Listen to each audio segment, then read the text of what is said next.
Independence Day will be celebrated here and commemorated here sa Santa Barbara with the President coming over to raise the flag.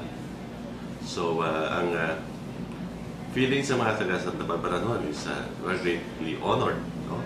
Nalipay kami and because of this, it is our chance no, sa aton sa among mga kasmanwa to show unity and to show the support sa among banwa sa bilog nga Iloilo Province, sa bilog nga Panay, sa bilog nga Pilipinas.